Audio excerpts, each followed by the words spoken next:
Hey, what's up, Shingpers, and welcome back to my channel.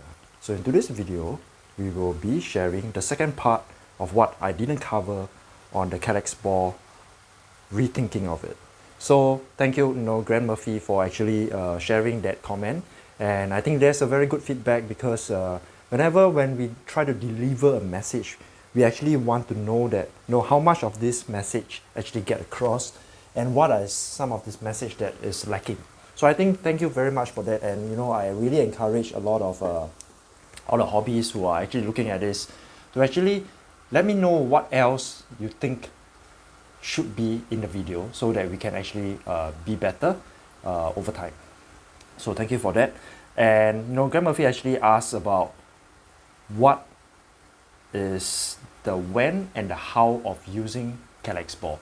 So I think from a very high level perspective, before you get into the granular details on when and how to use it, the importance of using it, as you can actually see on this video right now, is that we have actually placed this 3 weeks ago, about 3 weeks ago, or maybe 2 weeks ago, before we actually leave for our vacation. And you can actually see that it has grown some algae on it at a very fringe of the Kallax ball, and the streams are still going after it after some time. And for them to actually go towards them is that first we have to control feeding. The thing is that when we control feeding, then it gives the stream an opportunity to actually graze on the Kallax ball. So I think that is where we have to balance in terms of our daily feed and the Kallax ball. So for example, if you have a lot of streams, then we will then be able to say that, okay, this tank probably will need the Kallax ball. So for example, in this tank there are at least 100 streams in a 20 gallons or 80 liter tank, and that is where we will see the requirement of adding the Kallax ball to actually introduce biofilm into the tank. And the reason for introducing biofilm again, in a lot of these videos we have shown, is that a lot of the streams strip out all the biofilm in the tank surfaces and everywhere because they graze constantly. So which means that it is necessary to actually introduce more biofilm to the tank, artificially introducing it into the tank. Because if there's no biofilm in the tank, then we will have to constantly be feeding them. And by constantly feeding them, we will not be able to do that in a normal time frame. For example, if you have a 9 to 5 job and you have family, you have commitments that you need to make, and you need to go out with your friends and things like that, you cannot be feeding the tank every 2 to 3 hours. I think that's totally not something that we will be doing. We will also not look at for example, using auto feeders, because auto feeders are great for bigger pellets, slightly bigger pellets, and they are not well used for, like for example, the breeder select, because they easily get jammed up. It's either too much or too little, and then the frequency of it. And hence, when we use it is two things. Number one is when there is a large amount of stream in the tank. So that's where we want to use it with the condition that we want to continue breeding them. For example, if we want to control the population, for example, there is a tank that that we do not want to increase any more numbers in the population, we do not want to increase any more numbers, then we will not use the Kallax ball, because the more we use, the more they breed, and then what are we going to do with it? So it is one way of how we actually control the food source to actually control the population. So if you want to have more and more and more streams, then definitely you can even add 2 or even 3 balls into the tank. However, if you do not want so many of these streams in the tank, then definitely you don't have to add the Kallax ball. So this is always nature, and nature has its own way of calibrating in this aspect, because the more food source there is, given you know, everything else the same, like for example the filtration works, everything works. If there's more food source, the streams will generally breed more. And that is one of the, you know, nature's thing, because if there's no food, then the streams will not think of even breeding, because there's no food for the next generation. And the streams will then think that, okay, then if there's no sufficient food, then I will not settle. So the settling process will not happen. So when there's sufficient food, the settling process will happen. So that's the first part of it. When we want to breed more streams, yes, we will use it. And the second part of it is that when do we use it? We will use it when we want to make sure that the babies grow much faster.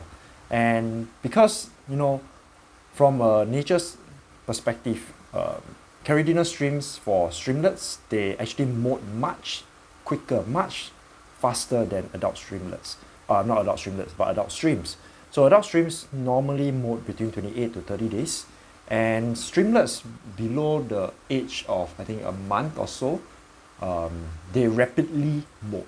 So they molt every 3 to 6 days. So they start molting and molting, and then it will start growing. So every time they molt, they will grow. So the whole idea about this ecology, you know, this evolution is that babies, they molt faster, they molt more. So we need more food for them to grow. That is when we will actually add in the Kallax ball. And, you know, for example, how long do we actually leave them in the tank? We usually leave them, for example, in this tank with more than 100 streams, we leave them about a month, 45 days. And the reason for doing that is because when we leave them in there, they will naturally consume the entire ball. So over here, you can actually see the remnants of what we have placed the last time. And the streams are actually trying to consume the entire cotton. So it's all, you know, all well and good. For example, if you see that the streams are actually consuming the outer layer, they are perfectly fine with that. And you can actually see that they are consuming them. And that's the reason why, you know, like for example, in this tank, we have a lot of streams. And that's the reason why, you know, we actually need to put the Kallax ball in here, because we want them to breed more and to continue this population. So this is when we will use it, and I will just pan around with two other tanks to let you see. You can actually see that, you know, with other tanks, you know, we have quite a lot of streams in here, and you can actually see that the ceramic ring is there. And you can look at this tank as well.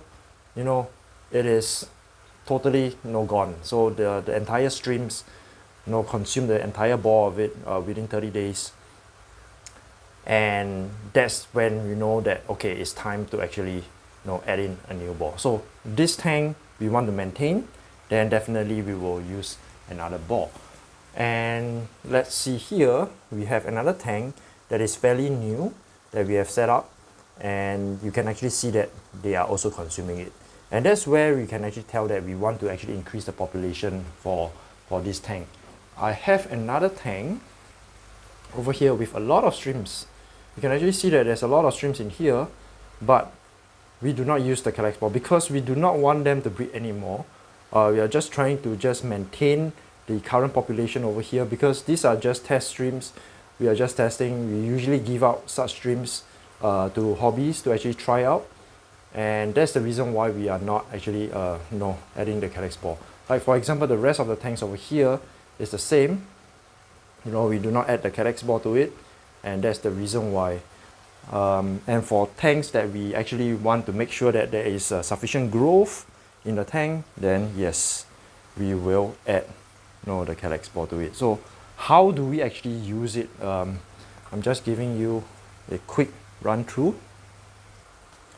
So we actually have this Kallax ball over here, and I pack them individually myself so that we know that what's the content in there, what goes in, how much it weighs. So the bigger isn't always better. So that's the reason why we pack it this size.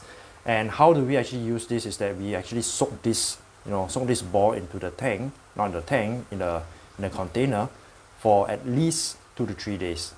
So from an intermediate perspective, if you are keeping streams for some time, if your tank has very good beneficial bacteria, your filters are running great, then adding this Kallax ball will enhance the tank and will enhance the breeding capability of the streams.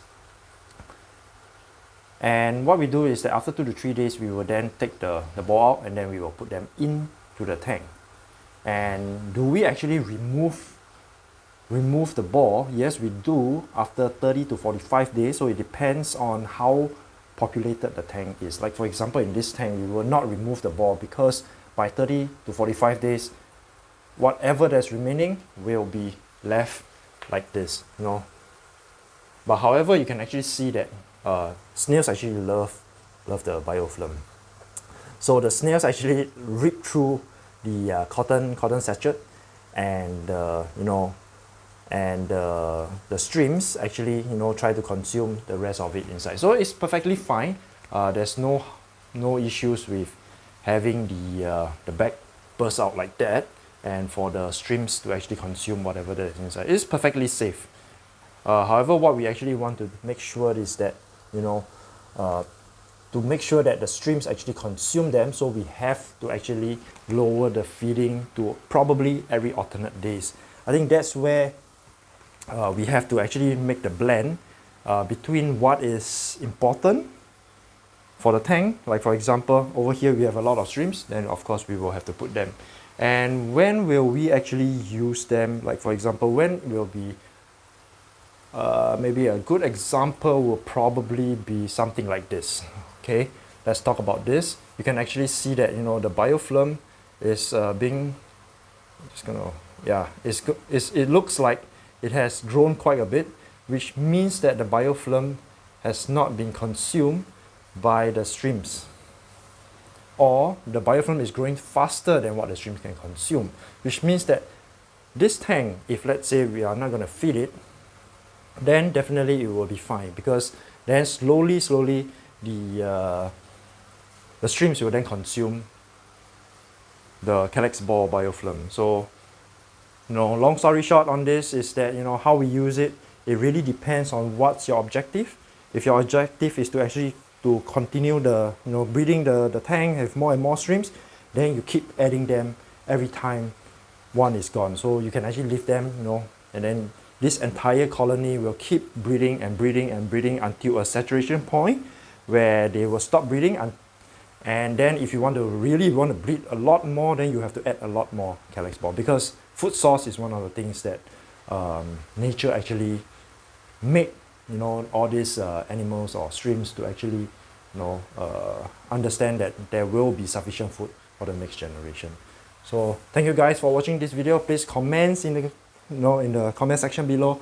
Let us know what do you think about this, and certainly thank you guys for watching, and until next time, peace out.